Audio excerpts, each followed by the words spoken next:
Hello friends, KG classes में आपका स्वागत है। आज हम आपको टेंस के बारे में बताएंगे। Simple present tense. हरी पतंग उड़ाता है, हरी फ्लाइज काइट।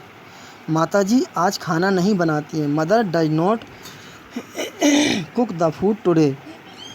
क्या हम आज स्कूल नहीं जाते हैं, does do we not go to school today. तुम मुझसे क्यों झगड़ते हो, why do you quarrel with me. वह कभी झूठ नहीं बोलता है, he never tells a lie. Ravi cigarette तो अवश्य पीता है पर छिपकर पीता है, Ravi does smoke but does steel दिली।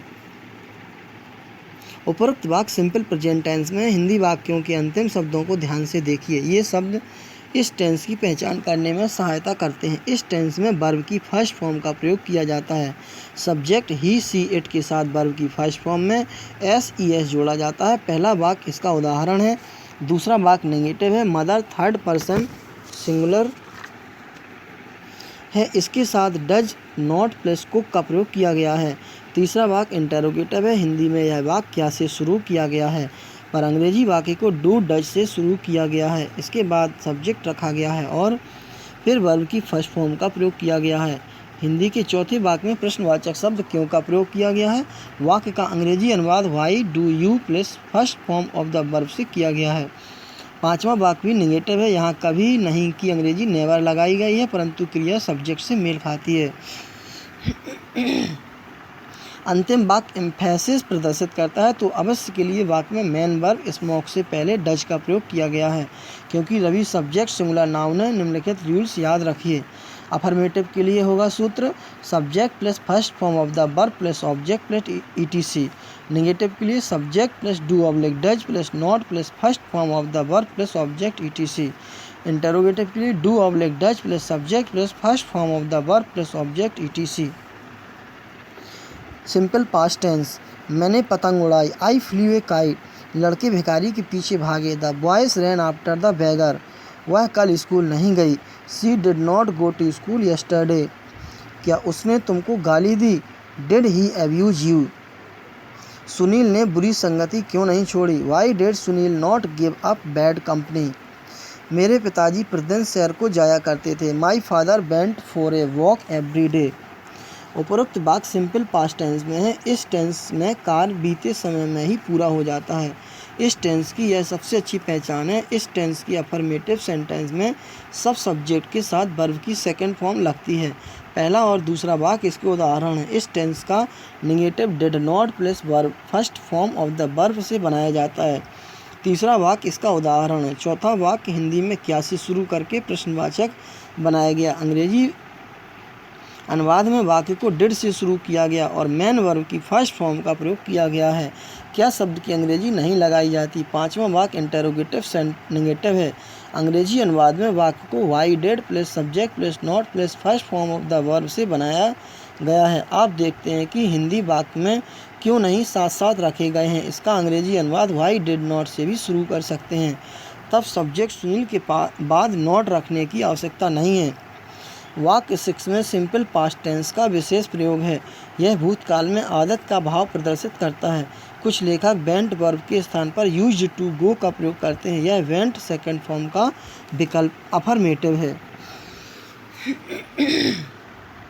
Simple future tense. वह कल मेरठ जाएगा, he will go to Meerut tomorrow.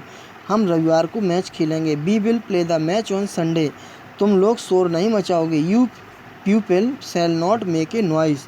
क्या हम उसकी सहायता नहीं करेंगे, shall be not help him. उपयुक्त वाक्य सिंपल फ्यूचर टेंस में है। अंग्रेजी भाषा में फ्यूचर का ज्ञान कराने के लिए कोई वर्ब फॉर्म नहीं है। साधारणतया विल और शैल सहायक क्रियाओं की सहायता से फ्यूचर का बोध कराया जाता है। अंग्रेजी ग्रामर के विकास के साथ साथ कुछ मान्यताएं बदल गई हैं। अब तीनों पर्सन के लिए आप विल सहायक क्रिया का प्रयोग कर सकते हैं, केवल प्रश्नवाचक वाक्य में बी के साथ शैल का प्रयोग करते हैं। विल और शैल के प्रयोग के अतिरिक्त फ्यूचर टेंस निम्नलिखित विधियों पर भी बनाया जाता है। प्रेजेंट सिंपल फॉर्म का प्रयोग करके, the meeting starts at 5 o'clock। Second, present continuous form का प्रयोग करके, we are playing the final on Wednesday. Third, a form of to plus be going to plus base form of the verb का प्रयोग करके, जैसे it is going to rain. Note yesterday कल से simple past tense का बोध होता है, उसी प्रकार टुमारो कल से सिंपल फ्यूचर टेंस का बोध होता है। काउंटिन्यूअस टेंस। शोभा एक पत्र लिख रही है। Shobha is writing a letter. मैं समाचार पत्र पढ़ रहा था। I was reading the newspaper. हम बस स्टॉप पर आपकी प्रतीक्षा कर रहे होंगे। We will be waiting for you at the bus stop. वह इस समय सो नहीं रहा है। He is not sleeping now. क्या आप कल इस समय यात्रा कर रहे होंगे। Will you be travelling this time tomorrow. उपरोक्त वाक्य कंटिन्यूअस टेंस में इस टेंस में वर्ब प्लस आईएनजी फॉर्म का प्रयोग किया जाता है।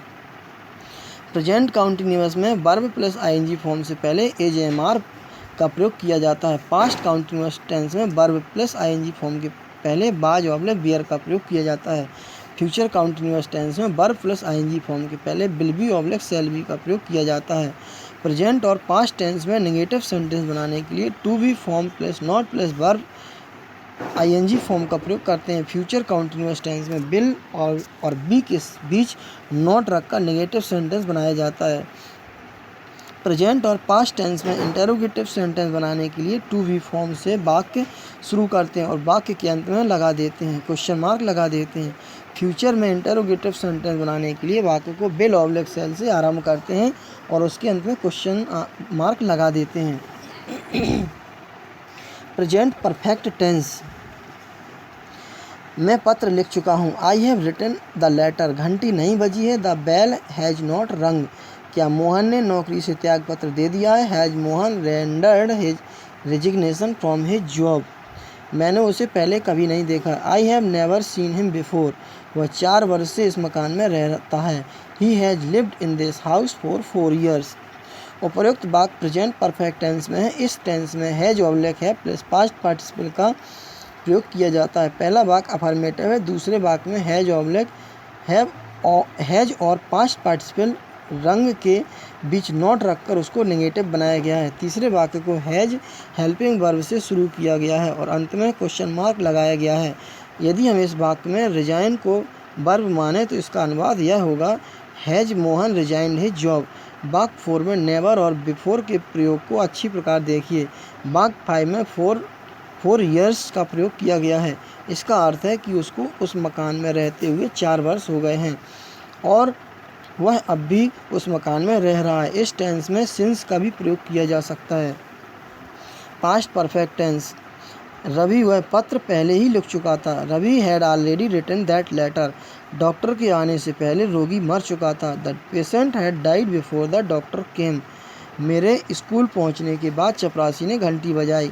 The peon rang the bell after I had reached the school. तुम्हारा भाई कल तक नहीं आया था। Your brother had not returned up till yesterday. क्या तुमने अपना काम कर लिया था। Had you done your work question mark. उपरोक्त सभी वाक्य पास्ट परफेक्ट टेंस में है। इस टेंस में हैड प्लस पास्ट पार्टिसिपल का प्रयोग किया जाता है। पहला वाक्य अफर्मेटिव है। इसमें ऑलरेडी का प्रयोग कार्य के पूर्ण रूपेण समाप्त होने की पुष्टि करता है। दूसरा वाक्य भी अफर्मेटिव है पर यह वाक्य कॉम्प्लेक्स है जो इस टेंस का वास्तविक स्वरूप है। इसमें 2 कार्य हुए हैं। पहला मरीज का मरना अर्लियर एक्शन, सेकंड डॉक्टर का आना लेट एक्शन। ध्यान रहे अर्लियर एक्शन को पास्ट परफेक्ट फॉर्म में रखा जाता है और लेट एक्शन को सिंपल पास्ट में। तीसरा वाक्य भी कॉम्प्लेक्स है। इसमें अर्लियर एक्शन मेरा स्कूल पहुंचना है और घंटी बजाना लेट एक्शन आता है। अर्लियर एक्शन को पास्ट परफेक्ट का रूप दिया गया है और स्थिति आफ्टर की बात बनती है। निम्न सूत्र याद रखो।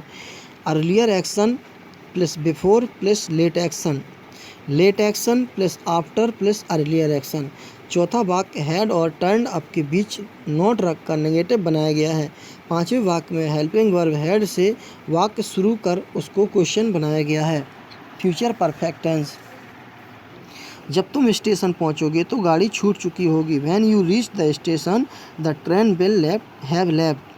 अगस्त 2047 तक हमें स्वतंत्र हुए 100 वर्ष हो चुके होंगे।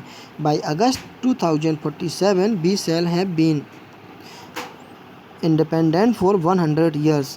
अगले सप्ताह के अंत तक इस फिल्म को चलते हुए 100 दिन हो चुके होंगे। By the end of next week this film will have run for 100 days। उपयुक्त वाक्य फ्यूचर परफेक्ट टेंस में है। इसमें verb form will oblique shell plus have plus past participle of the verb प्रयोग की जाती है।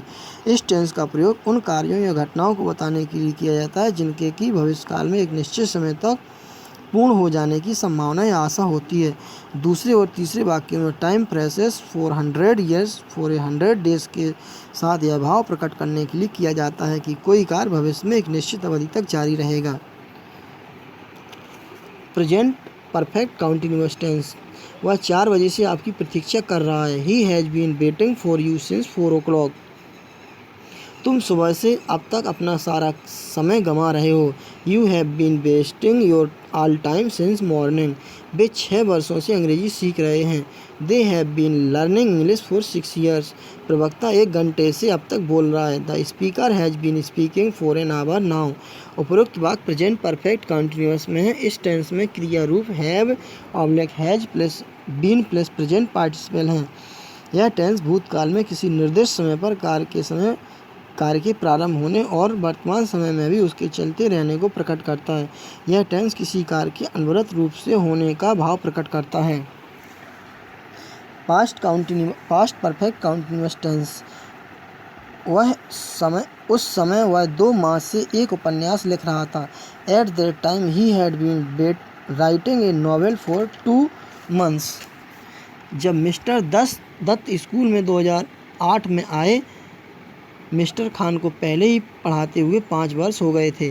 When mister Dutt joined the school in 2008, mister Khan had already been teaching there for 5 years। कक्षा 8 में आने तक मोहन गांव के ही स्कूल में पढ़ता रहा था।